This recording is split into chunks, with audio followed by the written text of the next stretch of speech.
Can you make a good quality video with nothing but your phone? And when I say nothing, I'm talking no tripod, no lapel mic, no money for your video editing software. We're about to find out.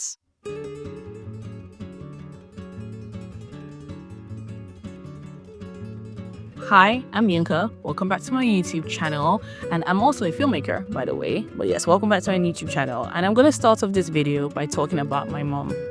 My mom is a very ambitious woman. She has multiple YouTube channels. She has written books. She's a writer, but then she also does email marketing, and she was also a professional baker, and she was also like a medical student at a point, and she also used to do landscaping, and she also did web design as well, and now she is a content creator. I feel like my mom is a very creative person, and so she has like a lot of ideas, brimming with ideas, and she wants to now start putting videos out on the internet. She's done it before. Her channel has even more subscribers than mine, but where she struggles with is, and she keeps asking me this, like, oh, what do I need to make a great quality video? And I keep telling her, you don't need that much.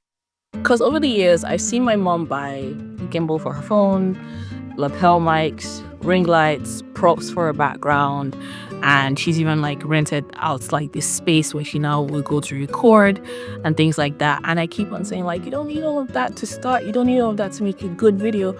But I also think that there's a bit of a disconnect because I myself am a filmmaker by profession, and so I have an arsenal of equipment. I'm talking camera, drones, lights, gimbal. Hire me if you're looking for someone. But yeah, I have all of those things, and so it's like a millionaire coming to tell someone like, money doesn't really matter.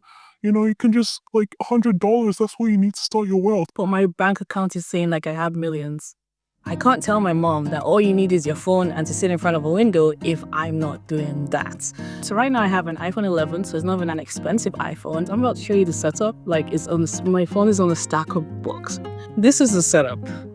That is a stack of books. Yeah, ignore the bed. I'm using my phone to mirror my laptop so I can see what's happening here. I'm going to take this video, I'm going to put it in DaVinci Resolve, the free version. And I use DaVinci Resolve because DaVinci Resolve is industry standard. I think that it is the best investment when you want to learn video editing. CapCut is great, Final Cut is great, even iMovie is great. But if you're like looking for video editing software, you don't know where to start, I suggest DaVinci Resolve because once you have that down, you can easily transition from DaVinci Resolve to Premiere, to Final Cut, to like any video editing software. I think Editing Yinka is going to take over, and I'm just going to do the outro. Editing Yinka here. This was my first attempt at making a video about making a video on your phone, and I thought that there would be a way to like easily blur out the background without paying for software, and I just realized through the process of trying to do it, and I tried, there's just no convenient, easy way. It ended up being like tracking and things like that, which was just, oh gosh, it was a nightmare. And so what I will say is that when you are editing, make sure that your background is clean. A plain wall will do. As for sound as well, make sure that your environment is as quiet as possible. I did look for a bunch of audio cleaning software, and there's Audacity, which is a free one, which is good. But I was looking for something that would be easy and seamless, especially for people who are like my mom, who doesn't want to learn like 3 different softwares just to upload one video. And Adobe Podcast Enhancer was the best one, and trust me, I tried a bunch. Yes, you do have to make an account, but it cleans up the sound the best. So this is the original track with the noise and everything. Can you make a good quality? Now this is what we have after we've cleaned. Can you make a good quality video? It cleaned up so effectively that it cleaned out the claps I actually wanted to be there. So you can see that a few concessions may have to be made, but this is good enough to just put out on the internet. And then lastly, I'm going to use Descript for my transcript. Descript is a great free option. It gives you 1 hour every month. And so let's say you're uploading 4 videos a month, which is 1 a week, and each video is not up to 15 minutes each. You can transcribe your audio and upload them as subtitles. So, and then also YouTube itself also has good transcription as well. For the screen recording audio, which I recorded directly from my MacBook, I didn't actually use Adobe Podcast because I found it too much trouble to export the audio then upload it to Adobe, then download it again. And I just wanted to use this as a point to say that DaVinci Resolve does have its own free noise removal. I just don't find it as effective for really bad, like if your sound quality is really bad, then yes, go to the Adobe Podcast Enhancer. But there are a lot of chances where like this does it enough. I'm going to be using YouTube Studio. It has a library of free music that you can use on your YouTube videos.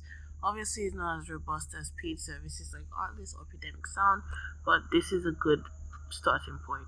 Pretty much done cutting up our timeline, and we're going to just run this through the script so that I can then get the subtitles.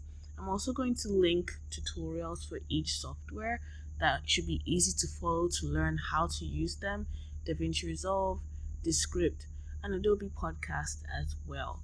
And that's pretty much it. I'm going to hand over back to Talking Head Yinka, Editing Yinka out. So thank you very much for watching this video. I hope this has kind of like proven to you, mom, that you can actually make a video that's not the best video in the world, but you can get something that is good enough to put out there, and that shouldn't stop you from starting. And I see this particularly because I have a series called How to Grow a Successful YouTube Channel, and it's kind of aimed at people like me who are kind of on the fence. You want to start, you just don't know where, and sometimes the things that's stopping you is like you don't really feel confident that you can produce good quality video with the equipment that you have. So you're like, oh, I have to wait until I get a camera, I have to wait until I get da-da-da, and you don't have to. If you have a phone, you can start. You can start. So if you like this video, give it a thumbs up, like, subscribe, and if this was helpful, like, let me know in the comments. I will be seeing you in my next video. Bye.